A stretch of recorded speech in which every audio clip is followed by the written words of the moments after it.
Well, you guys ask me all the time about ways that you can disciple your young children, and I want to tell you about something I found that I think you're going to love.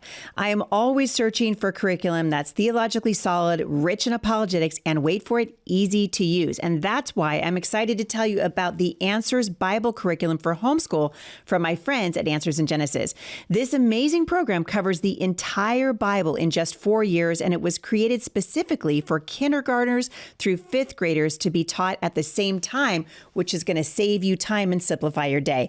You guys are going to get quality that you expect from AIG, and it's deep, fun, packed with truth, and designed to equip your kids to defend the faith. If you're ready to try it, head on over to answersbiblecurriculum.com/Heidi and download a free lesson to get started. That's answersbiblecurriculum.com/Heidi.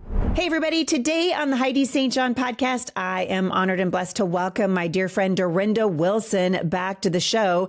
Durenda Wilson is a homeschooling maven, and she's been at this thing for longer than I have. This woman has 8 children, 5 of them are boys, and she has written a book on raising boys to men and how to homeschool them and survive and not lose your mind and all the things.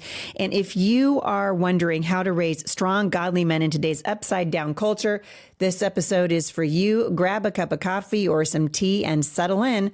I think you're going to be encouraged.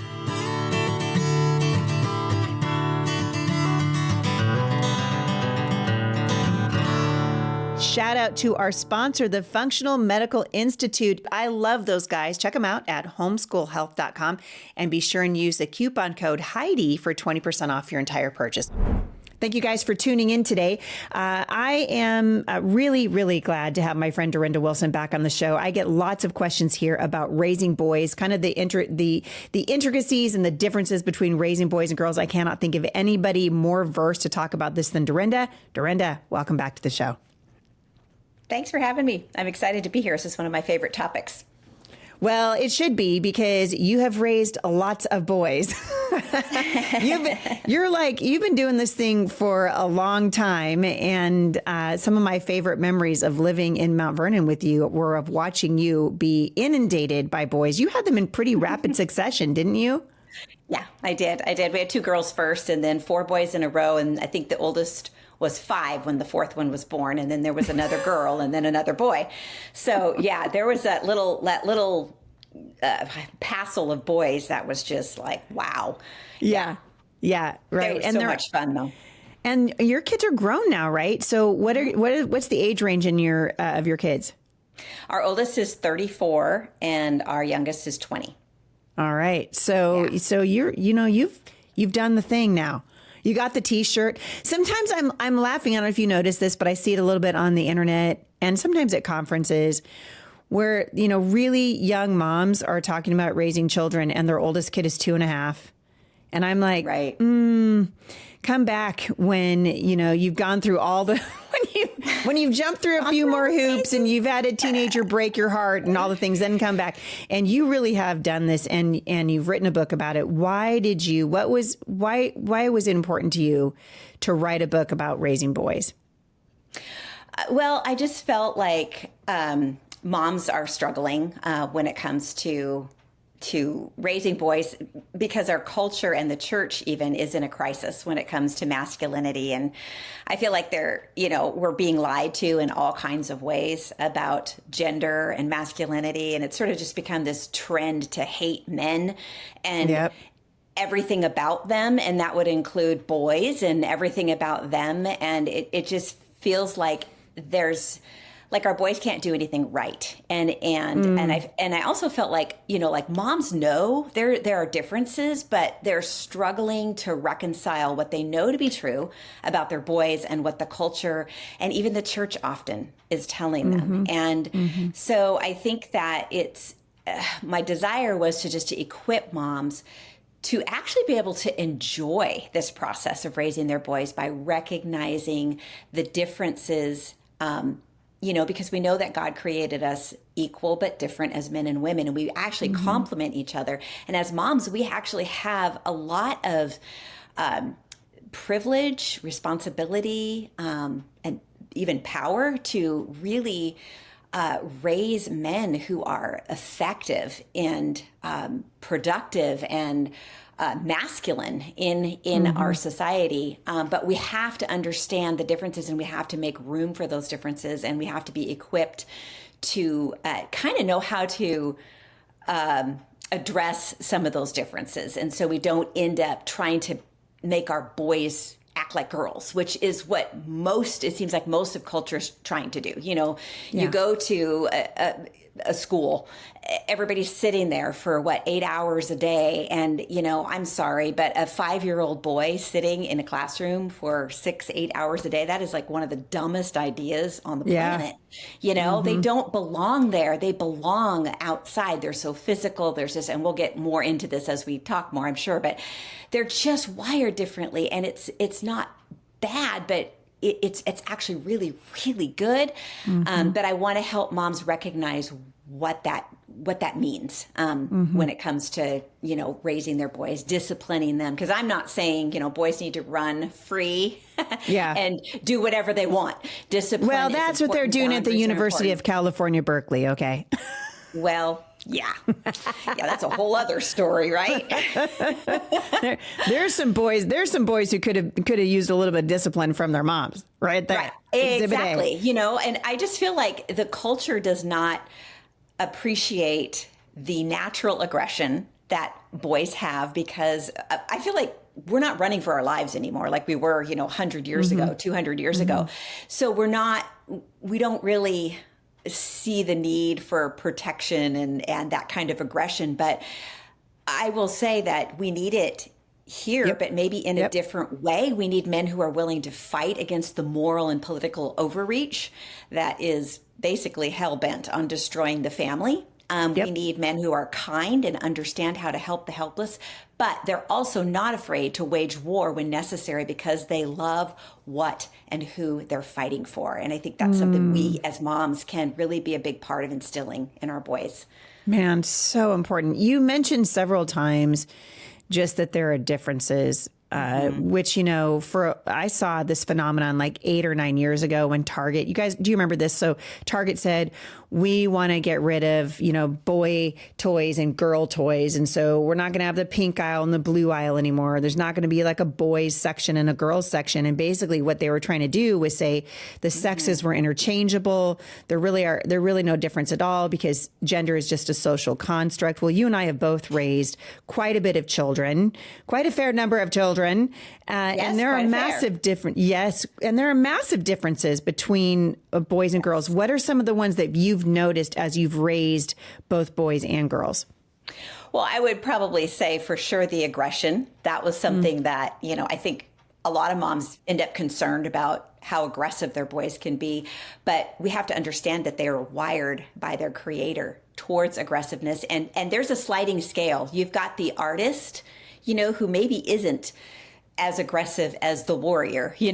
I feel like boys, you typically fit into those couple of categories, either an artist or a warrior, or maybe something in between. But they all have a certain amount of aggression and this need to create, to build, to lead, protect, to provide, to conquer.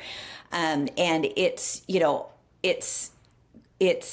really, when you understand it, it's quite entertaining to watch because like when our boys were younger, I read about how their minds just work so differently. They've literally done scans of the brains of boys and the brains of girls in the same exact circumstances right next to each other. And they're using very different parts of their brains in the exact same scenario. And so why do we expect them to respond the way we would respond as women when they're not women, right? They're going to respond differently. And so that was what I saw too, is just how they reacted and responded to things was different. But this was really funny. One of the things this book said that I was reading, it said that, how you and I, we would have a cup of coffee to bond, we would just sit and talk and have conversation, and we'd walk away with our cups full.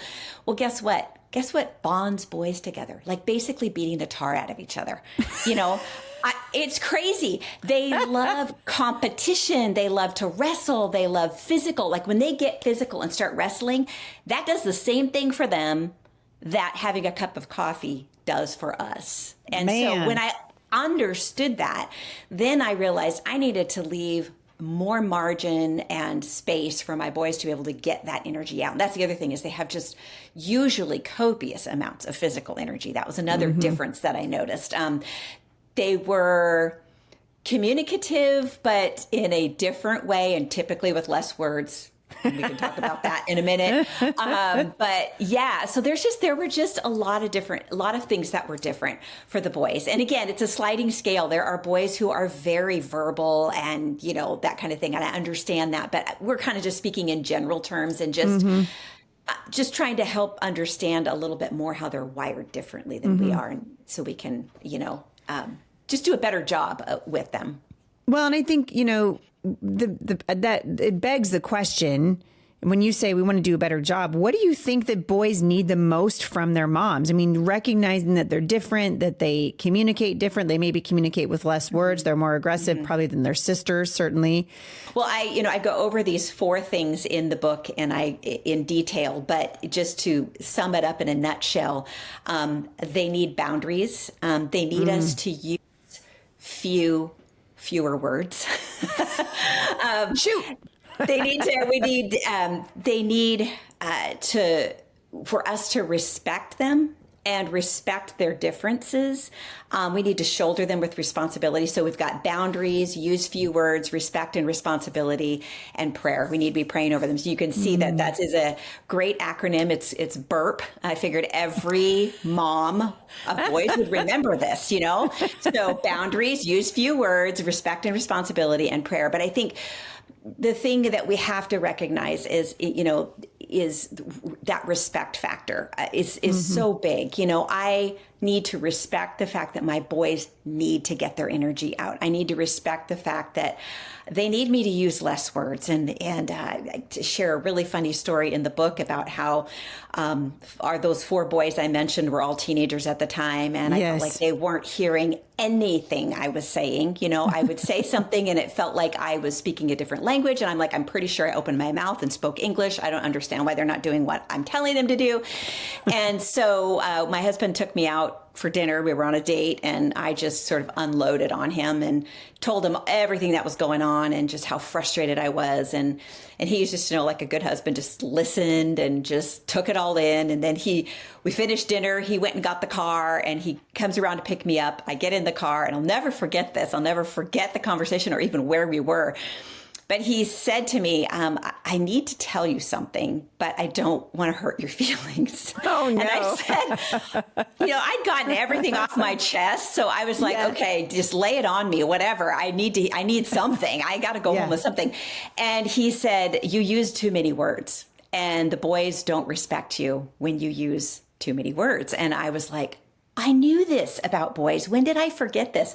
So I went home and I got those boys together and they all thought they were in trouble. But I said, no, you're not in trouble. This is the conversation I had with your dad. Do you agree with him? And they said, oh yeah, Mom, absolutely. We would rather feel physical pain than listen to you talk and talk and talk. And I thought, Okay. So I hear you. So what we did was I said, okay, I'm going to respect that difference in you. And here's what we're going to do. When I give you an instruction or directive or whatever, I expect you to do it. I'm not going to repeat myself and I'm not going to go on and on and on. If you don't do it, I'm just going to produce consequences. And that's it. There will be no discussion. I won't talk your ear off. I won't, my problem is I don't want to discipline them. No. I don't want to punish them. I don't want to give them consequences. And so I, talk instead. And that is not what they needed. They just needed the smackdown. They just needed it to happen quick and be done. And they said, we're fine with that. We're good with that. And, I don't remember there being a problem after that. I love that. I was just talking, I was at Turning Point some time ago and my nieces were there. And they both have little boys now. And she was telling me, she's like, I just cannot believe how challenging this is and how rambunctious and how sitting on the couch upside down and all the things. Right. And she's like, I just need someone who's been there and done that to go ahead of me. And I was like, girl, you got to just wait because Durenda's going to come on the show and she's going to sort this all out for us because this boy thing, it's no joke. When a mom is trying to understand her son's heart, especially when communication is difficult, like we're prone, you and I for sure, like blah, blah, blah, blah, blah. I got words for days, right. Durenda. I mean, I got words, too. Okay. And how do we communicate our hearts with our boys? How do we understand their heart when that communication seems so different? I think simple questions. I think inquiring, questions are my favorite way to get to know my kids, and not in a tense environment, but in a super relaxed environment. Like maybe we're sharing a cup of hot chocolate or something, or they came in and they've just paused and are sort of just talking to me, and I can just sort of ask them lots of questions and draw out what's in their heart, what their passions are at that particular moment, what they're up to. I have to, another great story.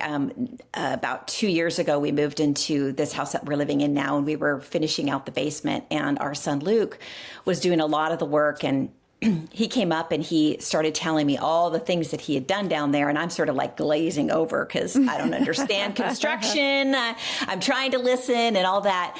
And he goes, why don't you just come downstairs and marvel at my work? And I just said, I would love to do that. So I went downstairs and just like, he showed me everything and I just oohed and awed over everything. And, the kid's like 23 at the time, but he still wants to hear me say, this is amazing. Exactly. And then like a few days later, his other brother was over, who's a plumber, and he was doing the plumbing, and he's coming up and he's telling me everything that he's doing down there. Cause this is the kind of relationship we have because of the pausing and the asking questions all through their childhood and showing an interest in who they were and what they were passionate about at the time. So he's telling me what he's doing down there. And I looked at him and I said, would you like me to come and marvel at your work? And he said, yes, actually I would. So I did. I went downstairs and I marveled at his work. So I think that's a big part of it, is just them knowing that we love who they are. Even when it's different and even when it's frustrating for us. Like we respect who they are as boys and young men growing into men. And I think one of the things that was really helpful was as they got into the teen years, and you know how it is. They're like, they can be the greatest kid who always remembers to take out the garbage, and they're just so sweet at, 9, 10, 11. And then all of a sudden they forgot to take out the garbage repeatedly. And they're just like lose their brains, and it's hormones that are kicking in and they don't know it, but we need to know it. And so what I would do is I would say to them, hey, look, you're right at that age where this is what's happening in your body. Your body is wanting to change from a boy to a man, and that is a process. And it's going to mean that sometimes you're going to forget things, and you're going to come across as irresponsible, even though you're not trying to be. Our job is to work together the best we can. I will try to give you margin and be understanding, but I also need you to learn to use tools to help you remember. So we work together through that process. But what I did when I said that to them was I respect the fact that you're going through some changes, and I'm on your side. I'm on your team. And I think that's so important for them, because typically boys have 3 questions going through their minds all the time. And it is, who's in charge, who's on my team, and what are we doing? So because their mission, they tend to be mission minded and goal oriented. So when they start misbehaving and kind of going off the rails, a lot of times it's because one of those questions or more than one is not being answered, and we have to answer it. And my first go-to is always like, well, first of all, I'm in charge.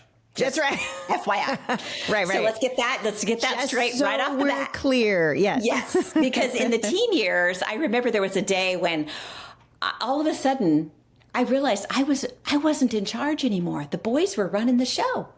And I was like, what just happened? How did that happen? When did this happen?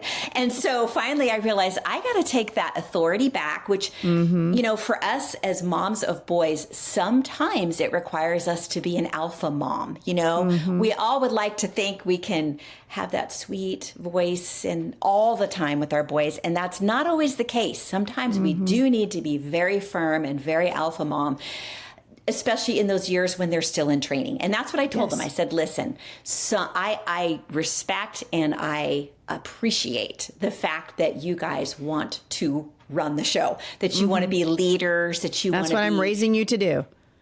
Exactly. But now's not the time. Right. And I said, someday you'll have a wife and kids. I am not that wife. I already have a husband. And and you're not it. So for now, you need to make sure that you're coming under my authority. I would give them opportunities to practice leadership, in different ways. I remember at one point, I had a couple of kids who were terrible at taking instructions and one that wanted to be in charge all the time. So I put the three of them together. And I put them on a project, and the one that wanted to be in charge, I said, I know that, you kind of have this, he did have this like leadership initiative that was just part of how he was put together. And he needed practice at exercising that. What does that look like? So I gave him this task and I said, and these two right here, these are your employees. So pretend you're the employer. These are your employees and you guys have to work together to get this job done. Now, ultimately it was my son, Luke was the one in charge. I said, you're responsible for how this project turns out. You're also responsible for how you treat your employees. And then I would look at the employees and said, and you're responsible for whether or not you respect your boss and do what he tells you to do. So have at it. And I walked away and I just let them have at it, figure it out. And they did, they figured it out. But, we do need to give them opportunities, but it needs to be clear that, okay, I'm giving you this, this chance to practice leadership, and we don't just hand off our authority to them on a whim, Well, and I think that translates really, really well into what I want to talk to you about, ask you about next. You guys know how passionate I am to see parents discipling their children in the Bible.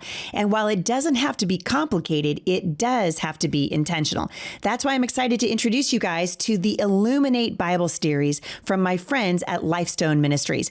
This is a Bible curriculum that's designed to grow with your child from first grade all the way through high school. So whether your child is just starting to read or asking deeper questions about faith and culture, Illuminate meets them right where they are and helps them build a lasting relationship with Jesus.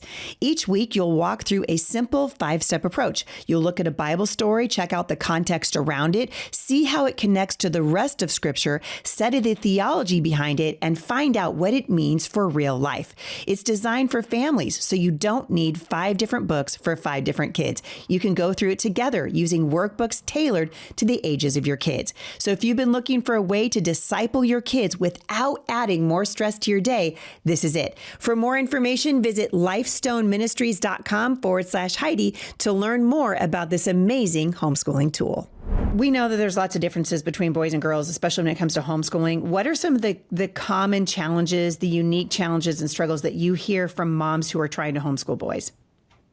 I would say the physical activity is a big challenge. The boys want to move all the time. And I think that's something that is actually a huge benefit when it comes to homeschooling, is we can give our boys brain breaks. For sure. The big thing for my boys was just, they would do a subject. When they completed that subject, then they got to go jump on the trampoline for 10 minutes or ride their bike for 15 minutes or whatever. And I would just set a timer because otherwise I would forget. I'd forget about them. And they'd show up for lunch and I'd be like, oh, we never made it to language arts, did we? So I would set a timer. And the deal was that, you get this privilege as long as you come right back in when I call you. If you don't come in, then you're going to lose the privilege. So They love taking those breaks in between each subject and getting that energy out. And then they were better able to focus when they sat down. Early on, especially hands-on things were a lot better for them. Things with less words, even as they got older, their curriculum, sometimes the curriculum, the high school curriculum especially, can be so wordy. And we would have to kind of work on how can we simplify this so that you're still getting what you need, but we don't need all these words, which ultimately what I ended up doing was sitting down with them and saying, okay, I've sourced out options for you when it comes to, let's just say, science. Okay, so these are your options. You could pick any of these. You go through them, and so you're giving them a chance to lead a little bit, but but it's within the parameters that you have set. Correct. Yes. Yeah. Yes, and so that helped a lot because they loved participating in that because they were more committed to what they chose than what I would choose. If they had made the decision, they owned it. More likely they owned what they were doing. And so that was great. And they did not like me hovering over them while they were doing their schoolwork. Now I know a lot of boys are, there are a variety of boys personalities out there, but my 5 boys, none of them wanted me to hover. Especially the older they got. They wanted to figure things out on their own. I would watch my kids' faces while they were doing their schoolwork, and if I could see them struggling, I would give them some time, but then I would go over there and say, hey, do you need some help? And typically my boys would be like, no, I want to figure this out on my own. I'm like, okay, I'll back off, So just respecting that. And then also I think the other thing I noticed is that for the most part, our boys weren't ready for bookwork as early as the girls, but when I took an unhurried approach and then just sort of got into that bookwork when they were ready, they caught up in no time flat. So it was just, it can be nerve-wracking, especially if you're a, first-time homeschooler. You're thinking, why isn't he getting this? He's 7 and he's not reading yet. Well, guess what? That's not unusual. But what we want is our boys to love learning. And so we need to keep learning as enjoyable as possible. And that means we got to be flexible and be willing to try different things and let them learn in different ways. I think that's really important. Yeah. And the schools we've kind of been conditioned, I think, for now decades, that if you've got a wiggly boy or a boy that won't sit still or a kid who wants to get up and move around or a kinesthetic learner, that somehow they must have ADHD and they should be on medicine. So we put our kids on Ritalin and we try to fix this thing, which really is just innate in a boy. Mm-hmm. Mm-hmm. It's not a bug, it's a feature. And I think that's what we need to understand.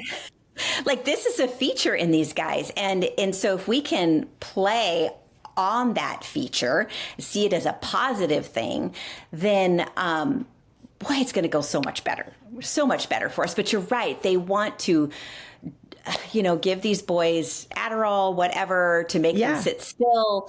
And then you're just creating just a huge, huge problem.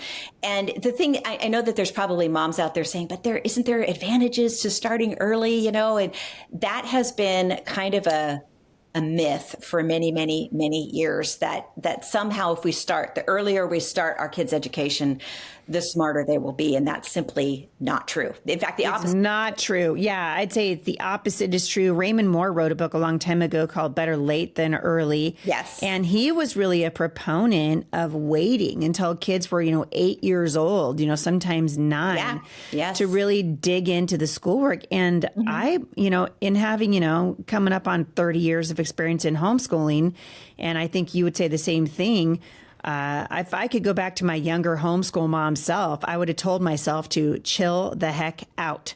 Chill out. Because if they seem like they're not ready, they're not ready. And it doesn't mean that they'll never be ready. It just means, hey, they're not ready right now.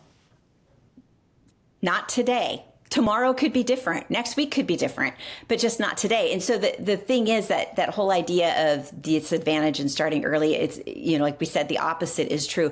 And especially when boys are pressured with too much too soon, they actually give up.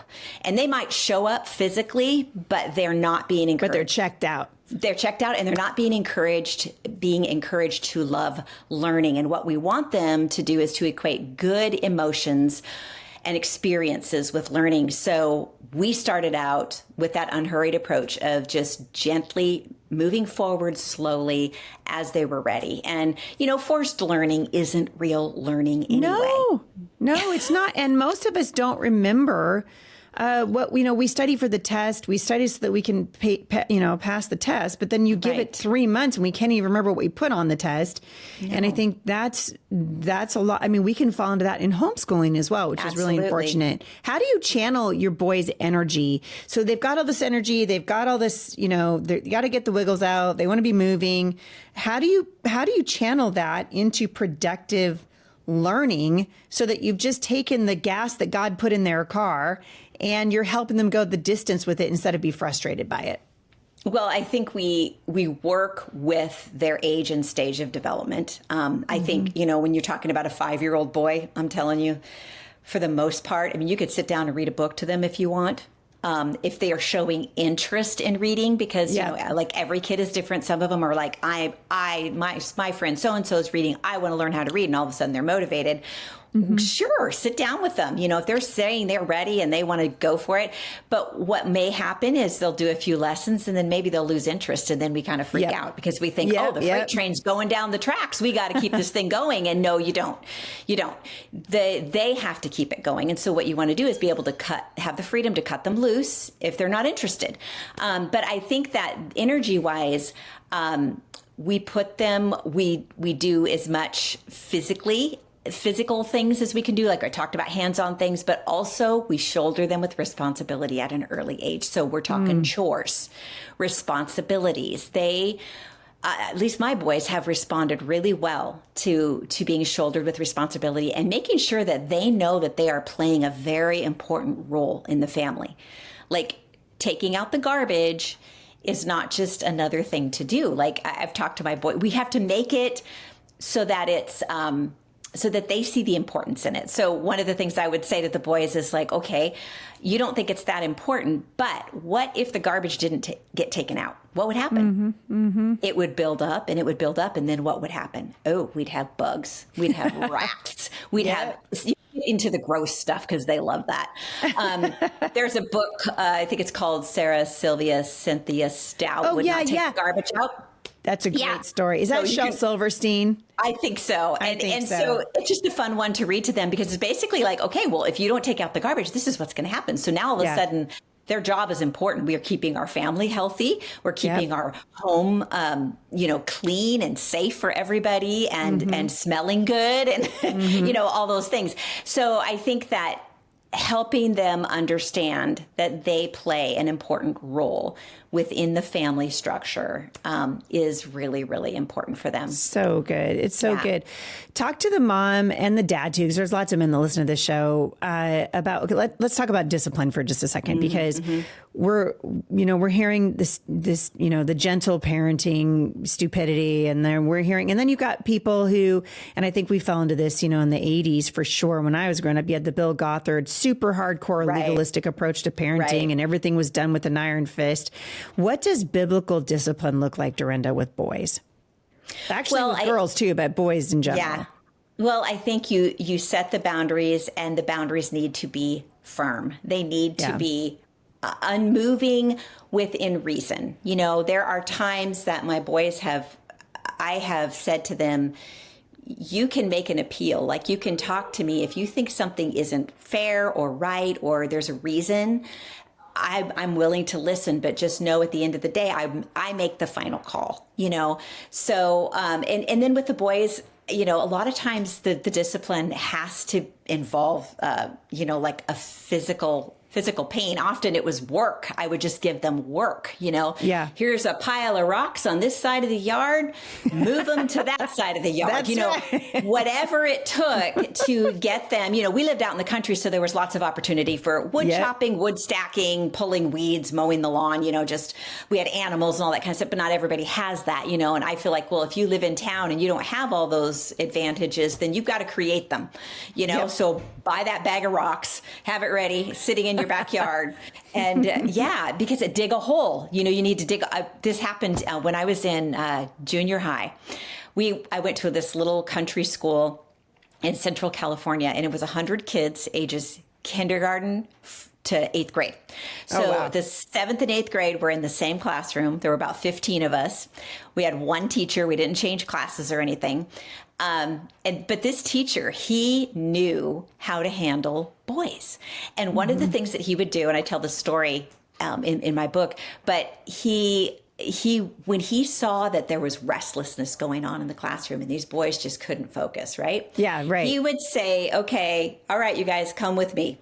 And he'd have a measuring tape, a couple of shovels.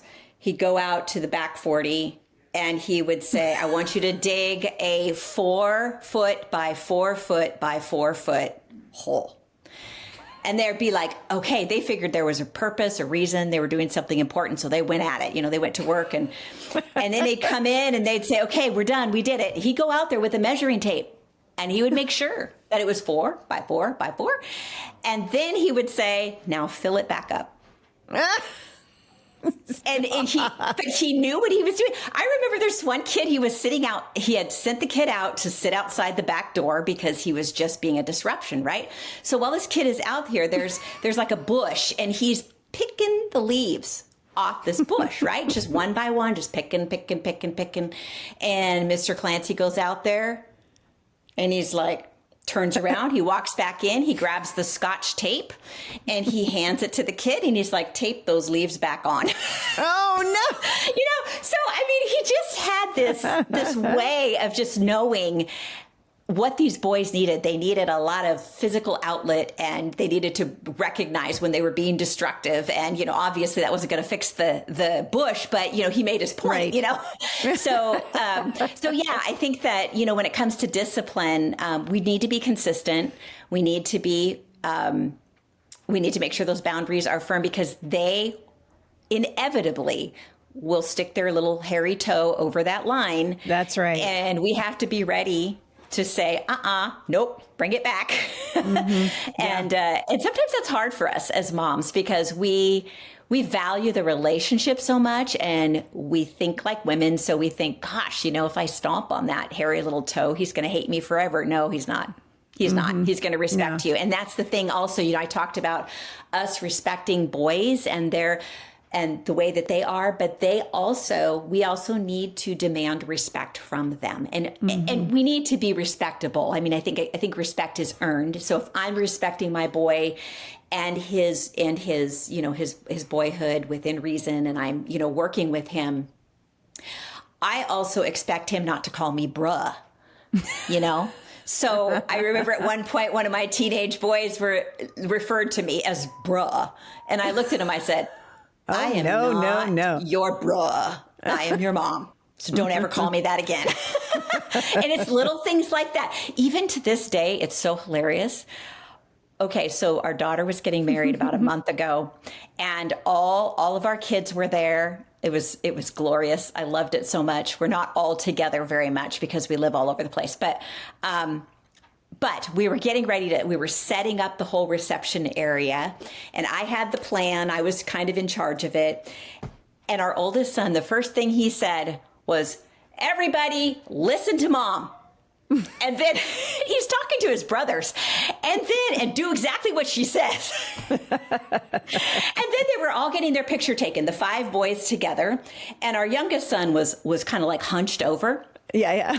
And I yell, stand up straight. All 5 boys bolt their shoulders back and stand up straight. And I was cracking up. I was like, I had no idea I wielded that kind of power still. This is kind of amazing. This is amazing. You're thinking, I've got some projects around the house. But there's a respect there that was built over the years. Yeah. Yeah, it's so important. I think that the discipline moms need to require respect from their sons, and I think that's a hard thing. Absolutely, especially as they get older. You know, I've talked to so many moms that I know you have too, who have been wounded by their boys. Their boys have said something unkind to them, or you know, uncaring for sure. And I told one sobbing mom at a homeschool conference years ago. I said, "Listen, your teenage son has one job right now. It is to emotionally murder his mother." Like that is what he has one job. That is what he is. And I said, look, he's doing it really well. He's doing it really well. He's trying to assert that he is a man now and he can do the thing. And she was just so beat down by this kid. And I said, listen, you need to, first of all, you need to talk to your husband, because your husband should never allow your son to talk to you this way. Amen. And secondly, you know, once your son realizes that you're not messing around and this is the line, and when you cross it, there's a consequence. Right. He will respect you for that. And that's really what I'm hearing you say. Yes. We need to, as moms, be able to draw those lines and expect that our kids are going to see the boundary and honor it. And when they don't honor the boundary, just like you were just saying, those consequences need to come swift and they need to be severe, because if they're not, then our kids are like, she didn't really mean it.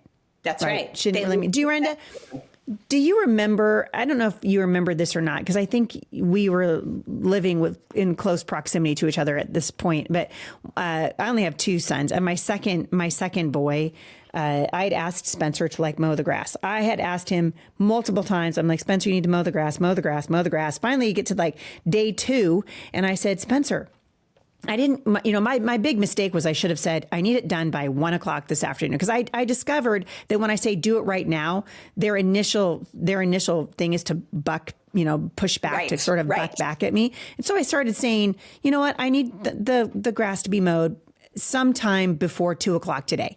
Right. So then they get to choose, but also you have to do it.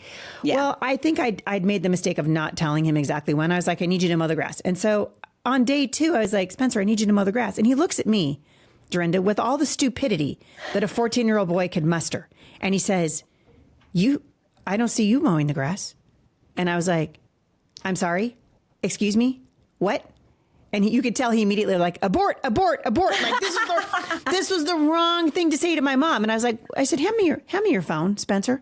He hands me his phone. I walked out to the garage. He's following me. He's like, what are you doing, Mom? What are you doing? I walk out to the garage. I threw that thing as hard as I could against the wall. It broke into a million pieces. And Spencer was like, Mom. And Jay looks at me and he goes, well, that was a good lesson. Excellent. Expensive. I am here for it. Yes, absolutely. Do you know what? That kid went out and mowed the grass. And then he came in later and he was like, I had that coming. I'm like, yeah, you did. You did. I said, never, ever, ever, ever, ever talk to me that way again. And you know what? He never did. He never did. It took me throwing his phone against the wall in the garage for him to get the point. Right. And I think that's a key right there is currency. You got to find their currency. Now, some of them like to be alone. So having them miss out on something is not a punishment. It's a reward, but, but to another kid who loves being with everyone. I had one like that who didn't want to miss out on anything. He had major FOMO. But he wasn't doing his job. I mean, the kid was only about 4 or 5 at the time. All he had to do was vacuum the stairs. And we had central vac. So it was really easy, just a tube, it's not like he had to lug this big vacuum cleaner.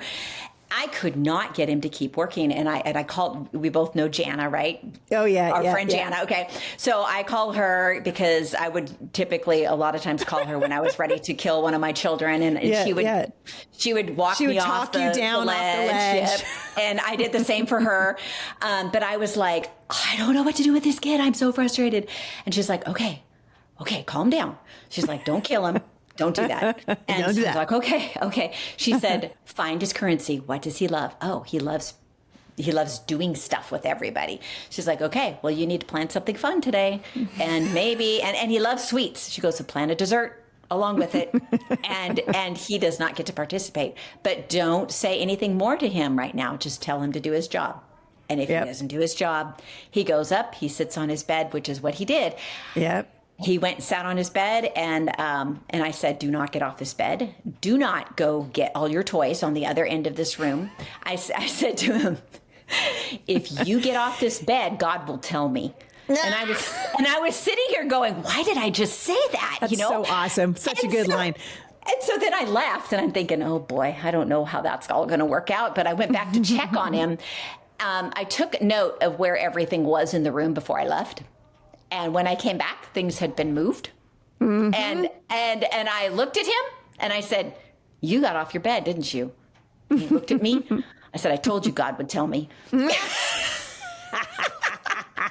But I took a hike with the kids and we had brownies and we made sure that he heard that we were taking the hike and we were having brownies. And I mean, it actually hurt my heart too at the same time. It was not an easy thing for me to do, but it was the best thing for him. He got the point. It.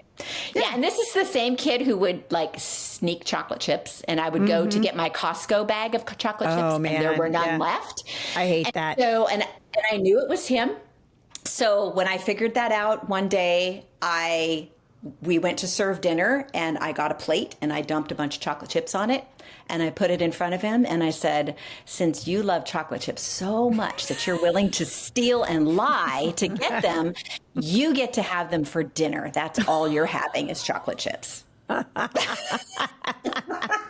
So, I mean, these are good examples. Hopefully we're inspiring moms everywhere, right? With our stories. I love it. It's just, it's the creativity, you know, and honestly, I think we've really gotten away from this idea in the culture that our kids need discipline.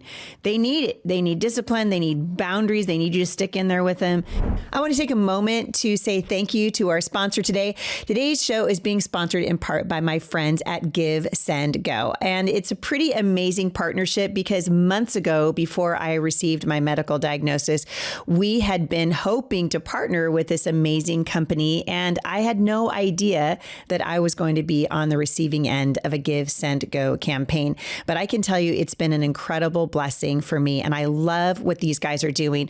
They are really crowdfunding with a gospel message and sharing the light of Christ and helping us fulfill the mandate in Galatians 6:2, where we are really commanded to bear one another's burdens and in so doing fulfill the law of Christ. One of the things that's awesome about GiveSendGo is that they have a prayer team that you can join and pray for the campaigns that you see online. So even if you can't give right now, you can pray. There is power in your prayers, and I love what the Lord is doing through the platform at GiveSendGo. Check them out at GiveSendGo.com. You know, one of my kids one time, you and I both had our share of strong-willed kids, and I had one that was very, very, very, very, very, very strong-willed. I mean, I'm telling you what, if I said sit down, this woman would stand up. If I said it was green, she said it was blue. You know, one day I just looked her right in the eyes and I was like, I'm going to win this. Just so you know, I'm going to win. I'm going to win because you need me to win because I want you to walk with the Lord. Amen. And she still remembers that, you know, this idea that somehow our children are just going to they're going to raise themselves or we're never going to have issues with them. It's just a lie, right? The enemy wants to wear us down. Absolutely. And I think this is so important because it all comes back to the gospel. It comes back to recognizing sin as sin and addressing sin in our homes. If we do not address the sin in our homes, basically we're going to be that house divided. And a house divided against itself is going to fall. And so we need to make sure that we are addressing sin, not just sin towards our kids and our kids towards us, but also towards each other. So that's a whole other topic, but just the whole sibling thing and just all the kids can learn from that. And I'm working on a book on that right now. So hopefully come out soon. But bottom line is we have to address sin in our homes and we can't turn our head the other way. That's what the enemy wants us to do because that gives him a foothold. And I would tell our kids that, look, you know, what you're doing right now is you are like opening the door and saying, come on in, Satan, come in and wreak havoc in our home. And guess what? I'm the gatekeeper and I am not going to allow that. And so when our kids understand that we're fighting, this is not just a physical battle going on. This is a spiritual battle. You know, the enemy wants their souls and we're there to say, no, these children do not belong to you. They belong to God. and make sure that we are walking that out in our homes, by living the gospel in our homes. That means we have to say we're sorry when we mess up. And we mess up a lot as parents, and we do. Yep. And so just being willing to say, I'm sorry, being willing to, that will actually grow your kids' respect for you. It won't lessen it. I think some parents worry if they say they're sorry that maybe their kids won't respect them.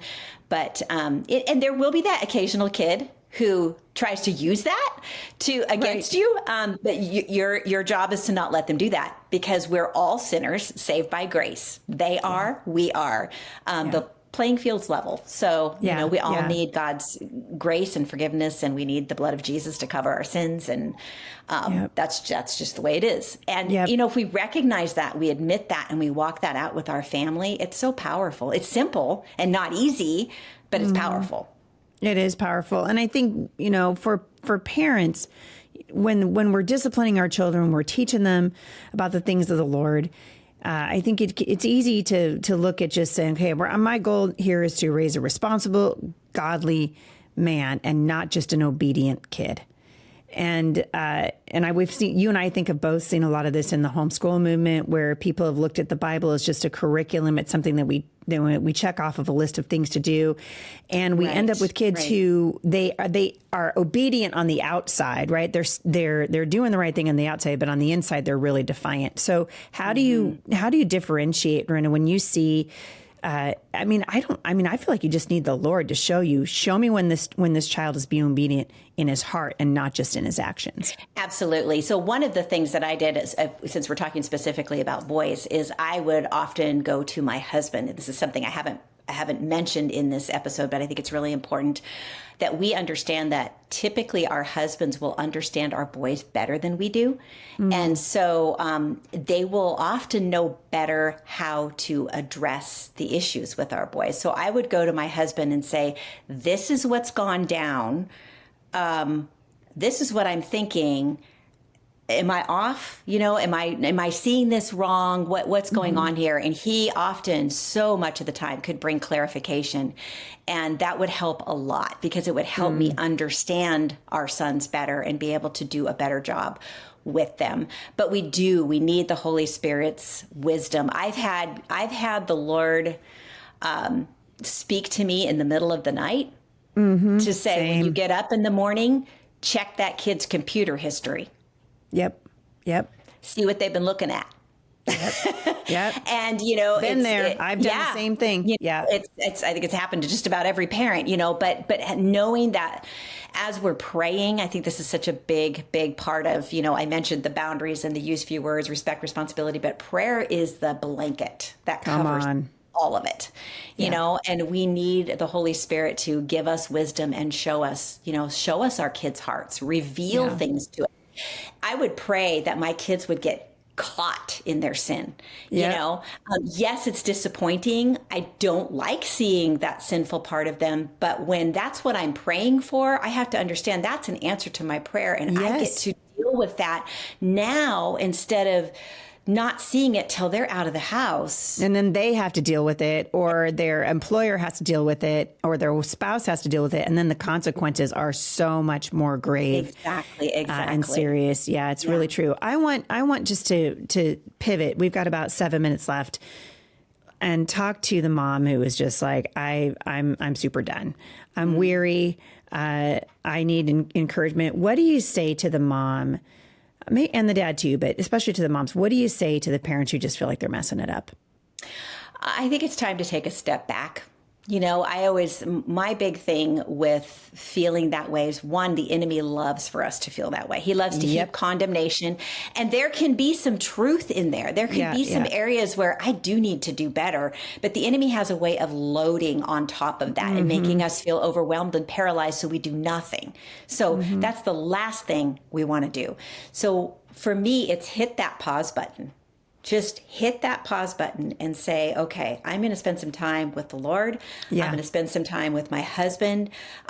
Line out the things that are frustrating you, the things that you're concerned about. Bring them in prayer before the Lord. Bring them in prayer with your husband. Talk about them.